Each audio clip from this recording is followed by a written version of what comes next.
Hey guys, welcome back. Hope you are good.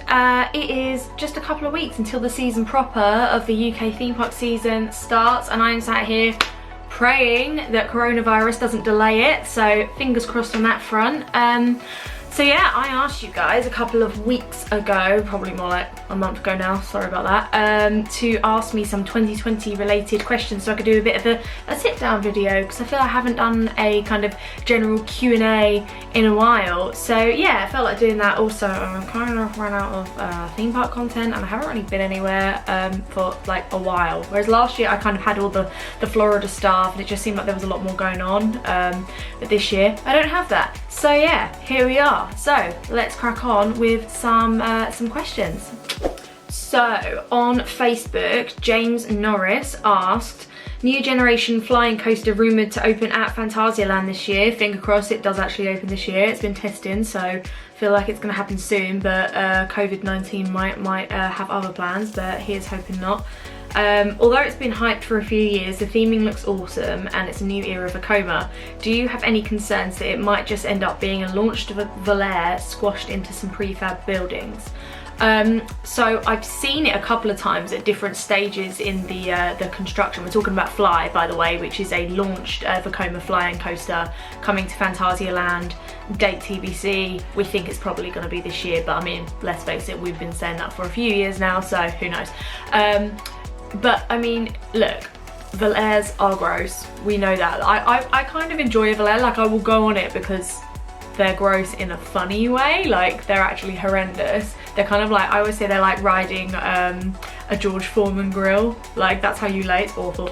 But yeah, I've been on. Sorry, I burped as I was speaking then. Disgusting. I've been on a couple of the new gen Vekomas, mostly the ones over in Poland, and let me tell you, they are, I mean, mwah, mwah, amazing, fantastic, unique, gorgeous, beautiful.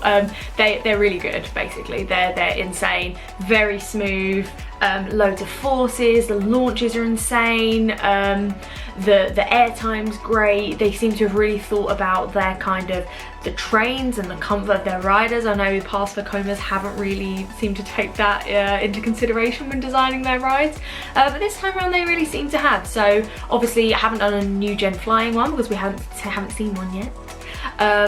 But yeah, I think it's going to be really good. And in terms of theming, like I say, I've seen it in person from the outside looking in, and personally I think it looks really cool. I think it looks like it's going to be really claustrophobic, which is something that I really love. I think Phantasialand do immersion very well, because the way their paths kind of go down and you feel like the buildings are all coming in around you and you just really feel like you're in that world. I know when you're in Cupcakes and you're kind of going around all the steps and bits and bobs like that, it just feels really like you're engrossed in the storyline. One thing I do hope that they take into consideration a bit more with Rookburg is accessibility.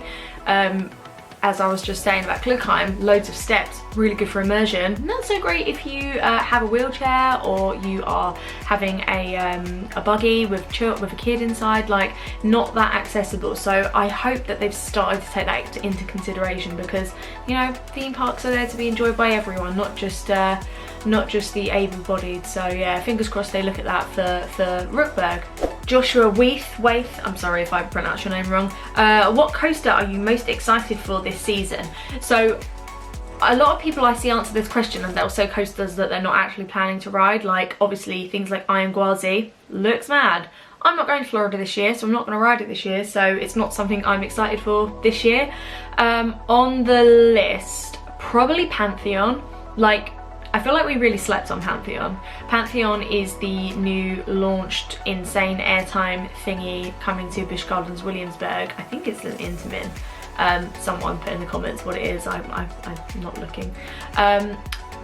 Yeah, I feel like we just didn't really pay attention to it. Like, they announced it with these really like cheesy graphic of like a Greek god above it, and it just all looked a little bit like but then the pictures came out and it had this insane like top hat, but like off kilter slightly. We're just like, the airtime here is literally going to break my spine, and I am 100% here for it. I want Pantheon now, immediately, please.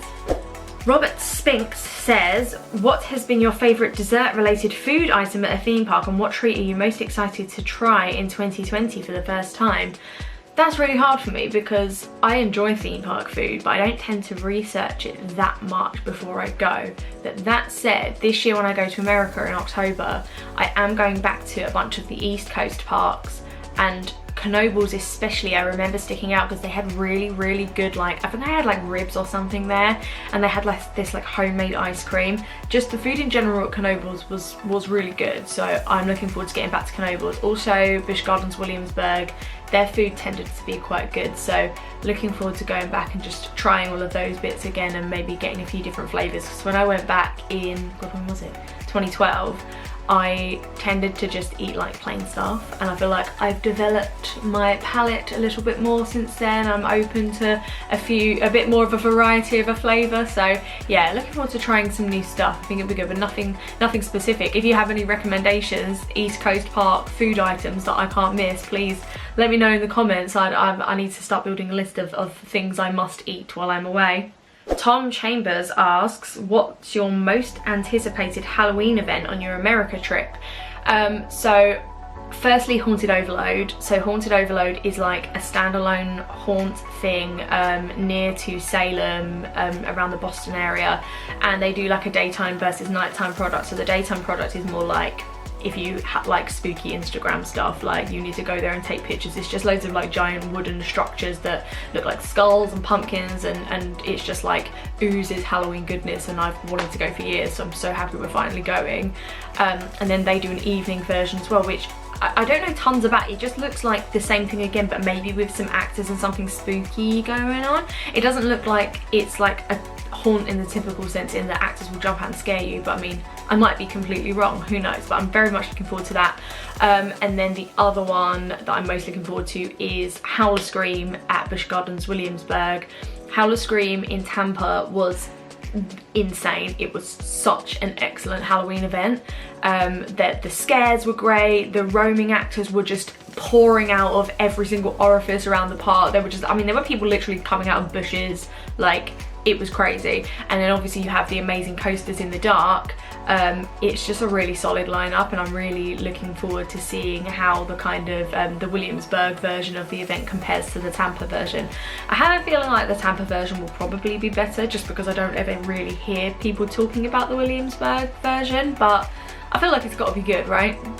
So Talhat on Twitter has asked, with so many parks closing lately, including some high profile ones, is this going to change the way we plan trips in 2020 and beyond? Instead of going for new talk of the town rides, would it be better to target parks with wooden coasters, Schwarzkopfs, etc.? That's a really interesting question, and this came off the back of last month. Obviously Indiana Beach announced that they would be closing. Very sad. That park was probably one of the highlights of my trip. It was so unique and random, and Lost Coaster of Superstition Mountain, crazy insane coaster. It's just, they don't really build stuff like that anymore, so it's always sad to lose those more unique kind of parks that showcased a bit of a different era of theme park and amusements.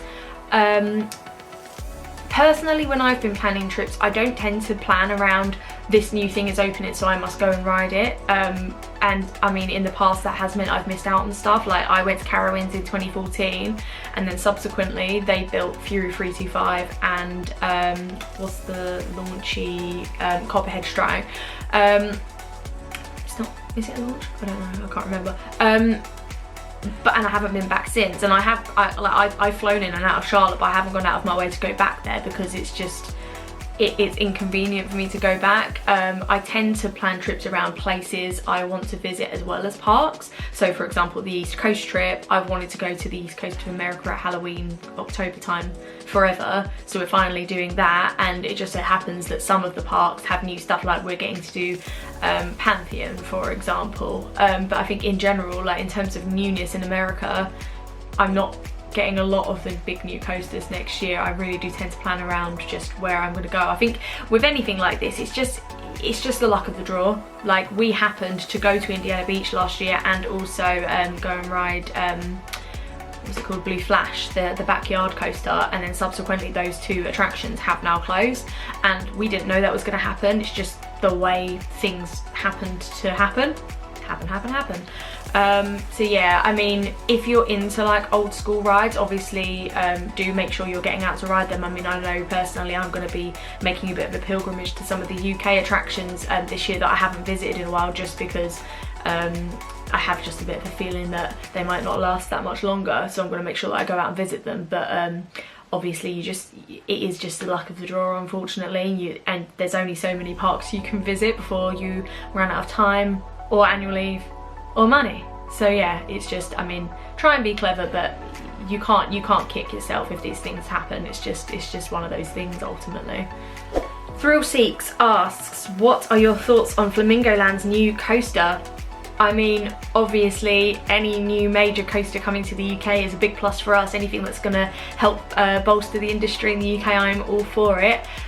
Personally, I would have preferred to have seen something new. I've been on a few of the Intamin 10 loopers now, so they're not anything that exciting to me personally, but I know that Flamingo Land's general audience, that's something they're going to be really excited about. It's something that's going to hopefully get people flocking to the park to go and enjoy, so I mean, it can only be a good thing, and it also gives me an excuse to go back up to York and get back to Flamingo Land, get back to Lightwater Valley as well, maybe do a bit of sightseeing up there, see a bit more of the country that I haven't maybe paid that much attention to before. But yeah, I mean, I think it's great. It's amazing that that the park is still continuing to invest in kind of these large scale big new attractions. So yeah, really cool.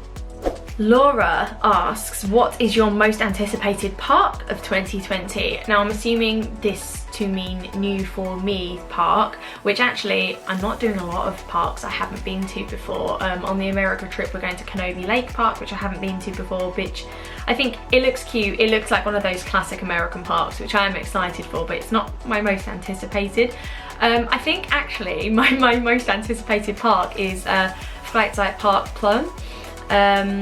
In Germany, and finally going to southern East Germany and doing all those kind of Bavarian style parks. And I've always wanted to go to Plön because it looks like Diet Efteling, and I've always wanted to go on El Toro, and they've obviously got the Mack Big Dipper coaster as well. It just looks like a very me park. I like those kind of European, bit foresty, bit fairy tale-y kind of park, so I'm very, very excited to finally be getting to that park and kind of ticking off the area of Europe, because there's not a ton left for me in Europe nowadays, so it's nice to be able to still get the excitement of visiting a park I haven't been to before. So yeah, very much excited to go to that park. Drew the intern from In the Loop asks, is Indiana Beach closing the worst park closure ever? I mean, when you're in the UK, you're kind of used to these smaller seaside-y type amusements closing, unfortunately. Obviously we've had, I know Southport's not properly closed, but let's face it, it's a shadow of its former self. Frontierland, that kind of thing, we're kind of used to that just steady decline of our seaside parks, so it's maybe something we're a little more used to than the Americans are. But like I was saying, I visited Indiana Beach once just for a few hours while we were passing through, and I absolutely loved the place. I mean, the coasters were quirky. It had that kind of Blackpool Pleasure Beach feel where everything's kind of on top of each other and just piling up all around you. You've got these amazing, gorgeous hand-painted signs for all of the coasters.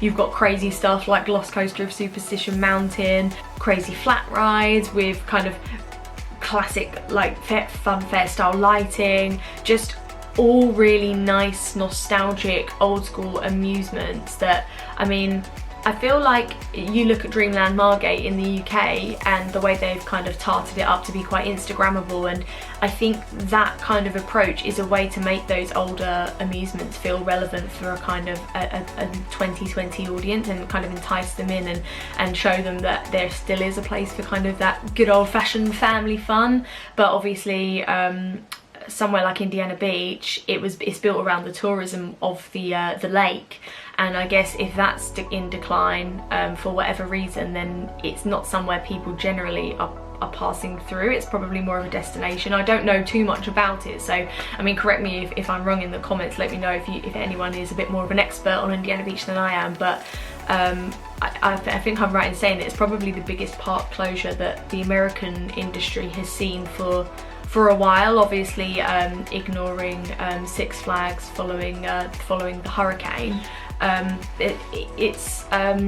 I think it's probably a bit more impactful as well, just because of the nostalgia element associated. So yeah, it's very sad. It's always a horrible thing, and it's just you kind of hope that someone's going to swoop in and save it, but unfortunately it doesn't always happen like that, which is very sad. And yeah, I'm very grateful that we got a chance to go and enjoy the rides before it closed. Tim asks, what do you think the future holds for some of the smaller parks in the UK post 2020?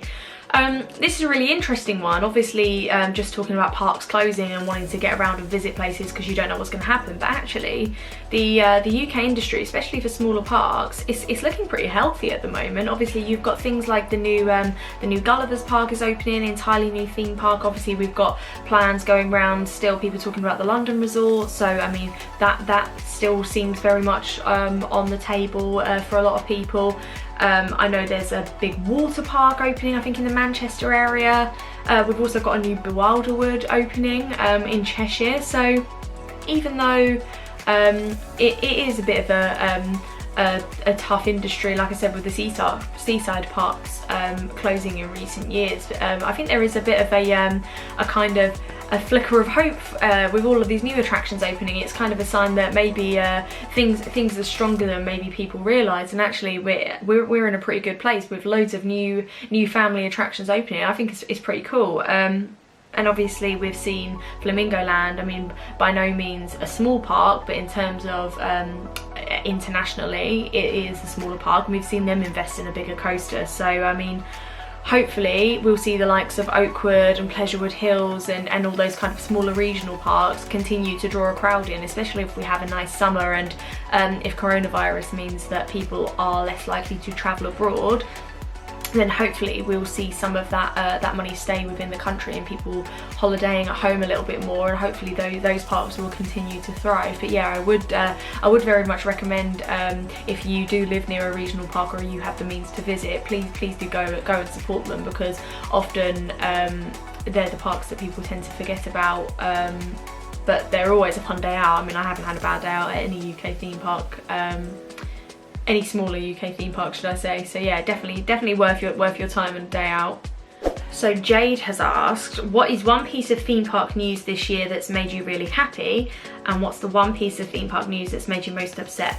Well, actually today we woke up to the news that all of the Disney parks around the world are closed because of coronavirus, I think for the first time ever. So I mean, that made me sad, just knowing the excitement you feel when you're planning a trip to a Disney park, and the build up and the anticipation, and then it gets to the day and you're like, yes, we're finally going, it's happening, we're going to Disney today. Knowing there were people who woke up this morning who were planning on going to a Disney park today or this week, now not being able to do that, I can't imagine what that feels like. It's so sad. Obviously it's just one of those things. It's on the advice of the World Health Organization. We have to take these precautions, and ultimately it is for the greater good, but that doesn't stop it being really shit and gutting. And my heart goes out to you if you are one of those people, because I feel like I'd just sit in a corner and cry, to be honest. And in terms of a piece of theme park news that's made me really happy, oh, that's really difficult. I can't really think of anything. I have theme park news coming out of my ears all the time, and everything builds up one on top of the other. Probably, I mean, Iron Gwazi completing its track and then literally testing the very next day. I was just like when you've been into this industry and this community for so long, it really takes kind of a crazy piece of news to really blow your mind and really get your attention. And the fact that Busch Gardens and RMC managed to do that was like, what is happening? This is actually really cool. And I'm a huge nerd, so I was kind of geeking out over that. That made me happy. I was excited to see that happening. And lastly for today, Samantha on Facebook asked, what do you think about Kings Island creating a Giga coaster that doesn't top any current Giga heights or inversion records? I think people tend to forget the regional theme parks, and it is a regional theme park, like Kings Island is a big park, it's got some great coasters, but ultimately in the context of the USA, it's a regional park. People won't have heard of Fury 325 or Leviathan. They just won't. Like Joe Public just won't be aware of them. So I think it's a good move for them. It's a new piece to add to their skyline. It's very marketable for them as this kind of giant new coaster. If I'm honest, I haven't paid much attention to it because I went to Kings Island last year and I don't have any plans to return for the foreseeable future. Like, I will probably go back one day, but it won't be anytime soon. But yeah, I think obviously any park investing in a massive new ride, it's got to be a good thing, right?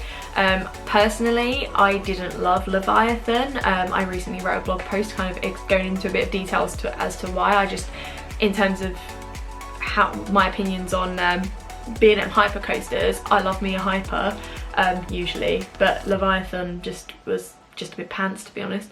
So hopefully Orion's better than Leviathan, and what I'm told is that Fury 325 knocks the socks off of Leviathan. So I mean, hopefully Orion can follow in the footsteps of Fury 325 and not of Leviathan, and then I think they're on to a winner.